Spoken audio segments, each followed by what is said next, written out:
Good evening, ma'am, and to your entire team on the budget. Sapna here from CNBC TV 18. Ma'am, two quick questions. You had indicated that contact intensive sectors will require further support. So apart from the ECLGS in which you have carved out a separate window for the hospitality sector, for instance, that's one. One minute. I'm not sure if your voice is coming out audibly. I'll Even repeat. with your mask, if you want, you speak loud a bit. Sure, ma'am. Ma'am, just to repeat, so you had indicated at some point in time that probably the contact-intensive sectors may require further support. So, one is the ECLGS, which you've announced in your budget speech, also a separate carve-out for the hospitality sector, for instance, within that. Anything else, ma'am, that you would like to elaborate on that front? And second, ma'am, aren't your tax and expenditure, both numbers, extremely conservative in the budget? Any reason for that, ma'am? First thing about hospitality and contact intensive. I've said hospitality and related sectors. This was one thing which has come out repeatedly from very many stakeholders, and we recognize that post the second wave, the hospitality is in difficulty and they needed support. The tested and sort of proven formula was the emergency credit liquidity guarantee scheme. Since that had worked out well for the MSMEs, we thought that formulation is the best to be adopted. So to the existing 4.5 lakh crores of sovereign guarantee, we added 50,000 crore more sovereign guarantee and wanted the hospitality and contact intensive sectors to benefit out of it. So that is the scheme. As it is, many of them are still approaching their banks. Banks can, even without the ECGLS, help them out if they want, but if ECGLS has to be extended, yes, we have given provision of 50,000 crores for it. Well, I thought you commented about the 1st February 2021 budget as well, saying you were conservative. I think our assessments have proven right, and conservative is not being overtly and excessively optimistic. We are sure to achieve the numbers. If anything, we'll probably better them. Number 5. Good afternoon, Madam Finance Minister. This is Karishma here from Business Today TV, India Today Group. I'd first like to congratulate you and the team for successfully implementing yet another budget. Ma'am, my question is on the privatization reform. The disinvestment target has been slashed. The revised target is at 78,000 crore, and of course, the next year's estimate is at 65,000 crore. Ma'am, with this, I'd like to understand how are we looking at LIC, IPO, and BPCL privatization, which have been on cards? I have Tuhin with me here, but before he gives you details, one thing is got to be understood.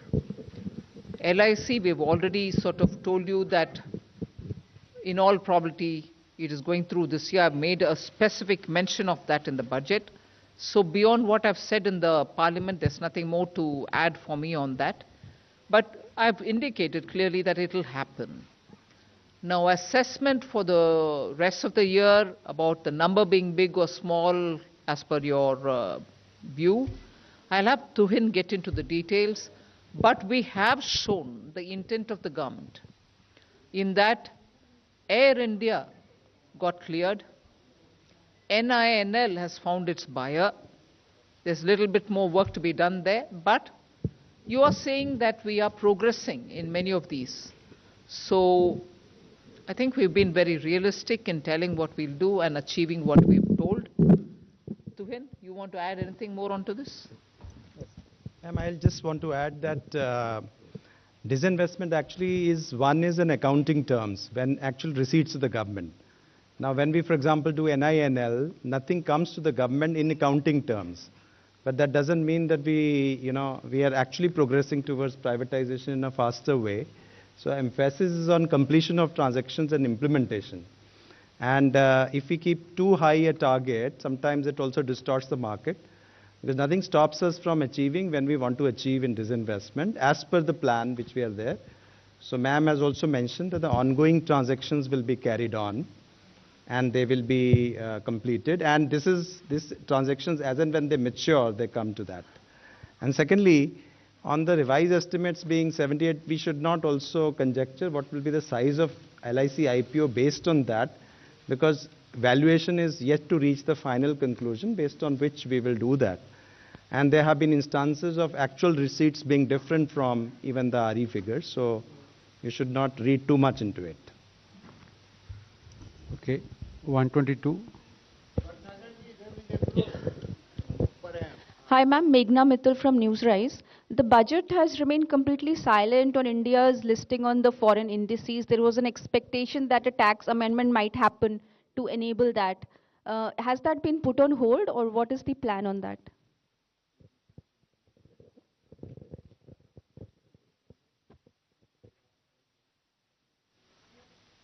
Just repeat your question. I think your voice was a bit muffled. Ma'am, I'm Meghna Mittal from Newsrise. My question is that the budget has remained silent on India's listing on the foreign indices.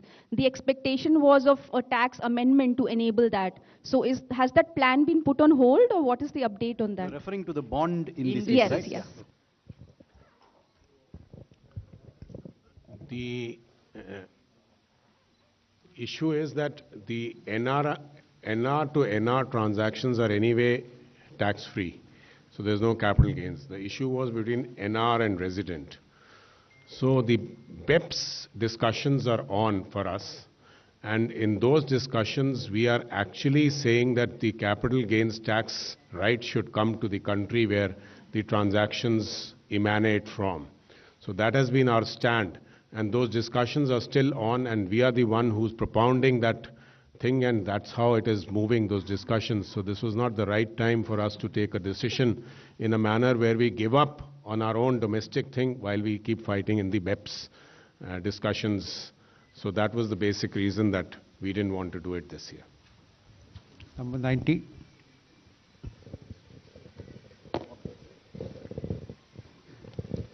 Ma'am, firstly, congratulations. Just two quick clarifications. One is on cryptocurrency, because you did touch about the RBI now giving digital rupee, and it will start from next year.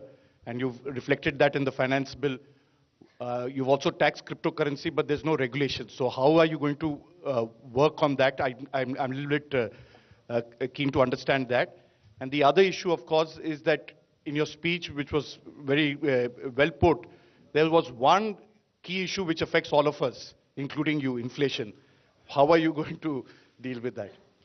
First thing, Sunil, I said the Reserve Bank will be issuing a digital currency.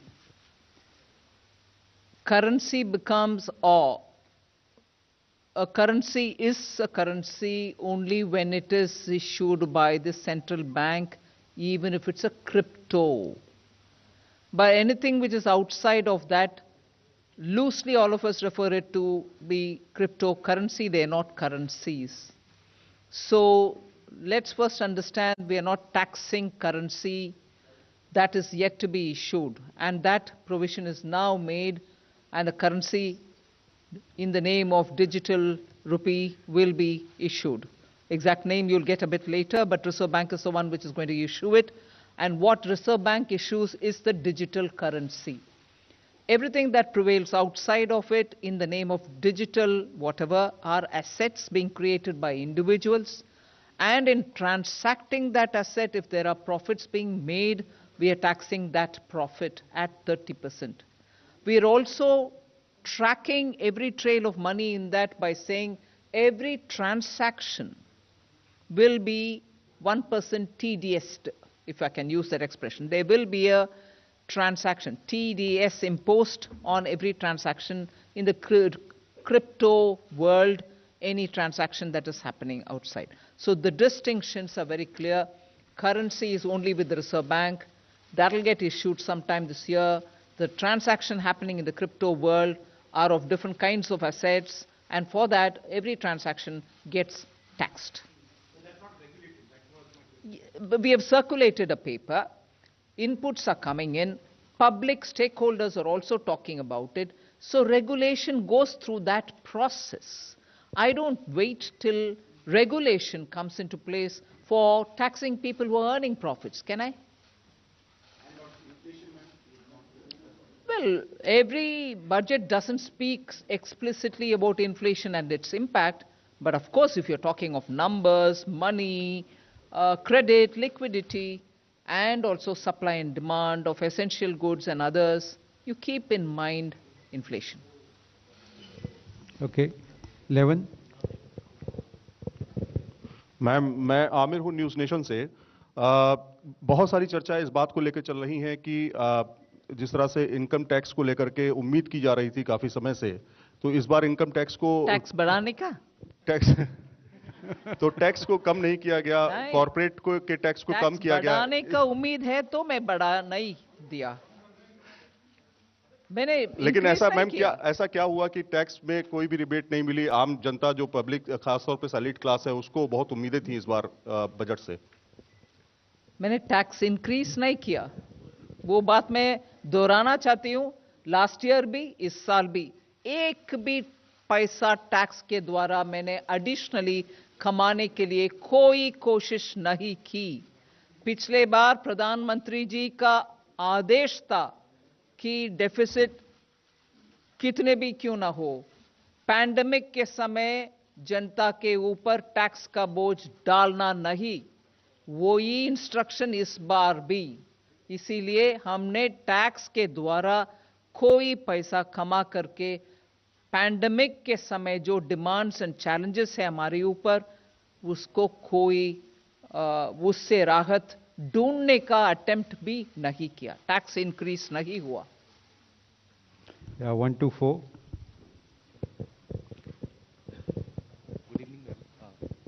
Hello. Good evening, ma'am. Shishir. Shishir. Yes, Shishir. Ma'am, there is one particular announcement which you made about the blended and non-blended petrol and diesel, that additional or the differential 2 rupees thing. Does this mean that all the petrol and diesel sold by petrol pump, except those who are not blended, from October 1, 2022 will be costlier? We certainly want to encourage blended fuel. That's a simple message in that. Anything else you want to add, Tarun? We have discussed with the Ministry of Petroleum.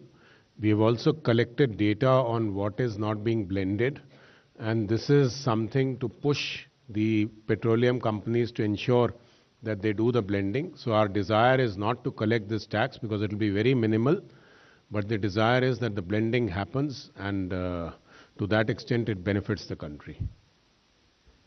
106. मंत्री जी, हमारा आपसे मैं ऐसे मासिफ इन दिनों से मेरा सवाल है कि आपने अपने बजट भाषण में कहा है कि 80 लाख लोगों को मकान दिया जाएगा और रोजगार बढ़ाया जाएगा। ये किस तरीके से? ये किस तरीके से? आप इंफ्रास्ट्रक्चर में जब इस साल 5.5 लाख करोड़ का खर्च हम उठा रहे हैं, वो 34% या उससे थोड़ा कम पिछले साल से कंपेयर करते हुए, और इस साल आने वाले साल के लिए जो बजट आज पेश किए उसमें 5.5 लाख करोड़ 7.5 लाख करोड़ तक पब्लिक इन्वेस्टमेंट, मतलब कैपिटल एक्सपेंडिचर हम बढ़ावा दे रहे हैं उतना अमाउंट तक। उससे तुरंत जॉब्स के ऊपर पॉजिटिव असर पड़ेगा, क्योंकि जब खर्च उठा रहे हैं हम एसेट क्रिएशन के लिए, रोड्स बनाने के लिए, एयरपोर्ट्स के लिए, सी पोर्ट्स के लिए, इनलैंड वाटरवेज के लिए, ये सब काम करने के लिए जो रोजगार पैदा होता है, आवश्यक है, उससे जॉब्स इंक्रीज ही होगा। उसके अलावा हमने प्रोडक्शन लिंक्ड इंसेंटिव्स 14 सेक्टर्स में दे रहे हैं। मतलब मैन्युफैक्चर करने के लिए हर एक नया यूनिट जो वो उत्पादन करेंगे उसके लिए इंसेंटिव देने के कारण और उसके पीछे एक बहुत बड़ा इंटरेस्ट है कि ये मैन्युफैक्चर बढ़ाने के समय जॉब्स भी बढ़ाते हैं। सो पीएलआई के पीछे ये भी हमारा मकसद है कि जॉब्स इंक्रीज होगा, इसीलिए पीएलआई देना है, वो सेकेंड बात है। तीसरी, अभी 60,000 crores have been added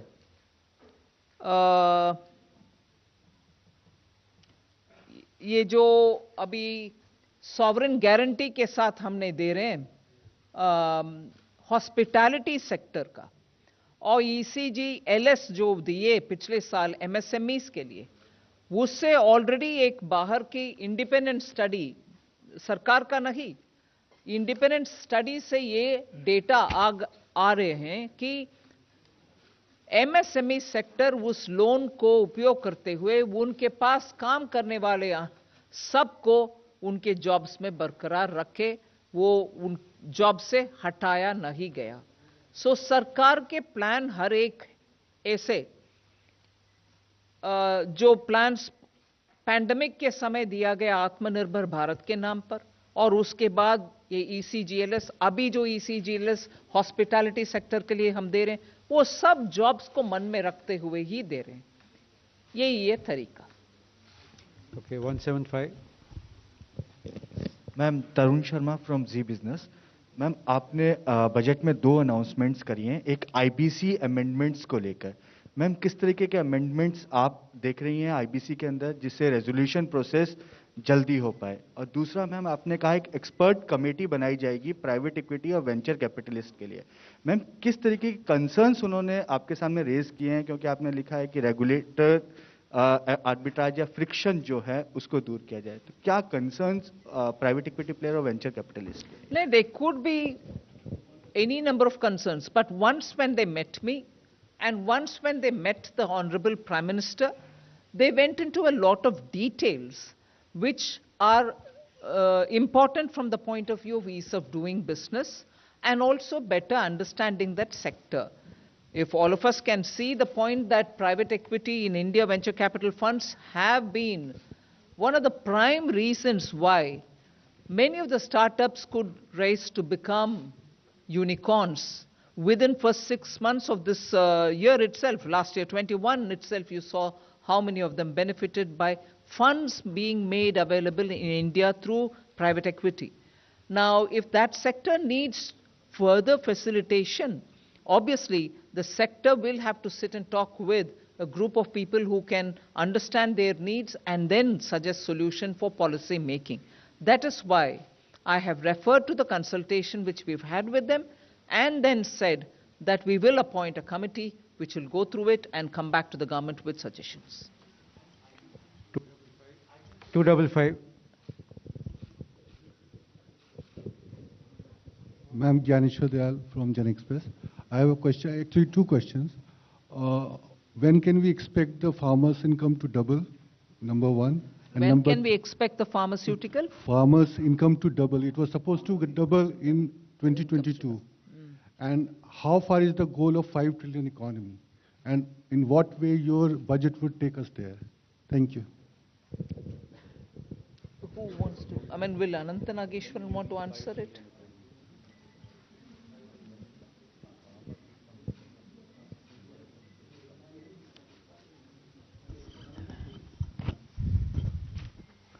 So if you look at the amount of minimum support prices that was given out this year, and also the record procurement, so we are well on our way to helping the farmers.